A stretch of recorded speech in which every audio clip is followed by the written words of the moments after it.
ప్రకాశం జిల్లా పొదిలి పొగాకు కొనుగోలు కేంద్రాన్ని గురువారం స్థానిక వైసీపీ ఇన్ఛార్జ్ మాజీ ఎమ్మెల్యే అన్న వెంకట రాంబాబు సందర్శించారు. పొగాకు ఏ విధంగా కొనుగోలు చేస్తున్నారో అధికారులు, రైతుల వద్ద నుంచి రాంబాబు అడిగి తెలుసుకున్నారు. రైతులకు గత సంవత్సరంతో పోలిస్తే ప్రస్తుతం పెట్టుబడి ఖర్చు ఎక్కువైందని, దిగుబడి మాత్రం తక్కువైందని ఇన్ఛార్జ్ అన్నారు. పొగాకు బోర్డు కూడా రైతులకు గిట్టుబాటు ధర కల్పించకపోవడంతో రైతులు ఇబ్బందులు పడుతున్నారని ఆయన ఆవేదన వ్యక్తం చేశారు. గత ప్రభుత్వ హయాంలో జగన్ రైతులకు గిట్టుబాటు ధర కల్పిస్తూ రైతులకు మేలు చేస్తే ప్రస్తుత ప్రభుత్వం మాత్రం అందుకు విరుద్ధంగా పనిచేస్తుందని అన్నారు. కేంద్ర, రాష్ట్ర ప్రభుత్వాలు ఈ సమస్యను పరిశీలించి పొగాకు రైతులు గిట్టుబాటు ధర కల్పించాలని అన్నా వెంకట రాంబాబు డిమాండ్ చేశారు. అందరికీ నమస్కారం. ఈరోజు పొదిలిలో ఉన్నటువంటి పొగాకు కొనుగోలు కేంద్రానికి వైఎస్ఆర్ కాంగ్రెస్ పార్టీ నాయకులందరం కూడా రావడం జరిగింది.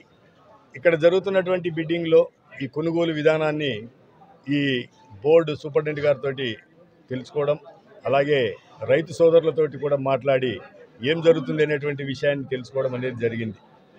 ఇక్కడ క్లియర్గా అర్థమవుతున్నది ఏంటంటే, రైతుకు గత సంవత్సరంతో పోల్చుకున్నట్లయితే ఈ సంవత్సరం పెట్టుబడి ఎక్కువైంది, అలాగే దిగుబడి తగ్గింది.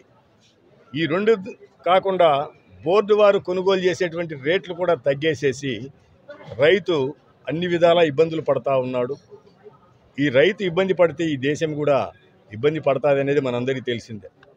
గతంలో వచ్చేప్పటికీ రైతుకి వైఎస్ఆర్ కాంగ్రెస్ పార్టీ ప్రభుత్వంలో జగన్మోహన్ రెడ్డి గారు అన్ని విధాలా అండగా నిలబడినారు.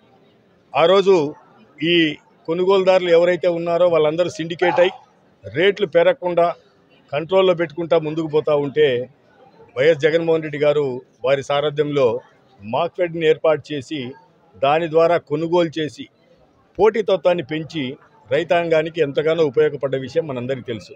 కానీ ఈరోజు దుర్మార్గంగా అటువంటి ప్రక్రియ జరగనప్పుడు ప్రైవేటు వ్యాపారస్తులుగా వారు వాళ్ళ యొక్క రేటు మాత్రమే ఇస్తూ ఉన్నారు. దానివల్ల రైతాంగం పూర్తి స్థాయిలో నష్టపోతూ ఉంది. దీన్ని తప్పనిసరిగా కేంద్ర రాష్ట్ర ప్రభుత్వాలు పరిశీలన చేయాలి. ప్రధానంగా రాష్ట్ర ప్రభుత్వం ఏ రీతికైనా గత ప్రభుత్వం చేసిన విధానాన్ని అవలంబించి లేదా అంతకన్నా మంచి విధానం ఏదన్నా మీ దృష్టిలో ఉంటే దాన్ని పాటించి రైతాంగానికి అండగా నిలబడాలని చెప్పేసి మేము డిమాండ్ చేస్తూ ఉన్నాం. ఆ రీతిగా లేకపోతే ఈ కొనుగోలుదారులు వాళ్ళ ఇష్టానుసారంగా కొనుగోలు చేస్తే రైతు నష్టపోతాడు. గోడ దెబ్బ, చెంప దెబ్బ అనేది రెండు పడతా ఉన్నాయి. రైతుకి రేటు తగ్గిపోయింది అమ్ముకోవడానికి, ఉత్పత్తి చేసుకునేదానికేమో కూలీలు లేదా పెట్టుబడి పెరిగిపోయింది. దురదృష్టవశాత్తు దిగుబడి కూడా తగ్గింది. కాబట్టి అన్ని విధాల రైతును ఆదుకోవాల్సినటువంటి బాధ్యత రాష్ట్ర ప్రభుత్వం మీద ఉన్నింది. మీరు ప్రతి ఒక్కటి కూడా రైతాంగానికి నష్టం చేసే విధంగానే చూస్తూ ఉన్నారు. గతంలో జగన్మోహన్ రెడ్డి గారి ప్రభుత్వంలో మినిమం సపోర్ట్ ప్రైస్ అనేది ఇచ్చి ప్రతి దానికి, ప్రతి పైరుకు, ప్రతి పంటకు ఇంత గిట్టుబాటు ధరాన్ని ఇవ్వడమే కాకుండా దాని ప్రకారం రైతు భరోసా కేంద్రాల్లోనే నేరుగా కొనుగోలు చేసి రైతుకి ఇబ్బంది లేకుండా చేసిండ్రు. కానీ ఈరోజు మీరు ప్రతి ఒక్కటి, మిర్చి రైతు నష్టపోతానే ఉన్నాడు, పత్తి రైతు నష్టపోతానే ఉన్నాడు. ఈరోజు పొగాకు రైతు పరిస్థితి అట్లే ఉన్నింది, ఆపరాలు పండించినటువంటి ప్రతి రైతు పరిస్థితి కూడా అట్లే ఉన్నింది. కాబట్టి రాష్ట్ర ప్రభుత్వం వెంటనే దీని మీద ప్రత్యేక దృష్టి సారించి రైతాంగాన్ని కాపాడాల. మీరు గత ప్రభుత్వం రైతు భరోసా ఇచ్చేది, మీరు అది ఇవ్వడంలే. గత ప్రభుత్వం జగన్మోహన్ రెడ్డి గారి సారథ్యంలో రైతుకు ఇన్సూరెన్స్, క్రాప్ ఇన్సూరెన్స్ ఇచ్చినారు. క్రాప్ ఇన్సూరెన్స్ అనేది ఏ రీతిగా పేమెంట్ ఇచ్చినారనేది అందరికీ తెలుసు. పైరు పండించి ఇంటికి రాకముందే నష్టపరిహారము ఆ ఇంటికి చేర్చినటువంటి గొప్ప చరిత్ర జగన్మోహన్ రెడ్డి గారిది. సరే, మీరు ఎట్లా చేయలేరు, కనీసం రైతును కాపాడేదానికి మీ ప్రణాళికలు మీ ఇష్టం వచ్చినట్టు వేసుకొని ఆ రైతుకు అండగా నిలబడాలని కోరుతా ఉన్నా. అలాగే కేంద్ర ప్రభుత్వాన్ని కూడా డిమాండ్ చేస్తూ ఉన్నాం. ఈరోజు మనము అంతరిక్షంలోకి పోవడానికి కూడా ప్రైవేట్ ఆర్గనైజేషన్స్కి పర్మిషన్ ఇస్తూ ఉన్నింది ప్రపంచవ్యాప్తంగా. కానీ రైతు పండించేటువంటి పైరు విదేశస్తులు వచ్చి, అవసరమైన వాళ్ళు వచ్చి నేరుగా ఇక్కడ కొనుగోలు చేసేటువంటి వెసులుబాటు లేకుండా దాన్ని నియంత్రించడం వల్ల 1-2 కంపెనీలు మాత్రమే ఈరోజు ఆ కొనుగోలుకు వచ్చి రైతాంగాన్ని నడ్డి విరుస్తూ ఉన్నది. కాబట్టి కేంద్ర ప్రభుత్వం కూడా మీరు ఎన్నో సంస్కరణలు చేస్తూ ఉన్నాం, ప్రజలకు ఏదో మేలు చేస్తూ ఉన్నామంటున్నారు. ఇది భారతదేశం రైతు మీద ఆధారపడేటువంటి దేశం అనేది మనందరికీ తెలుసు.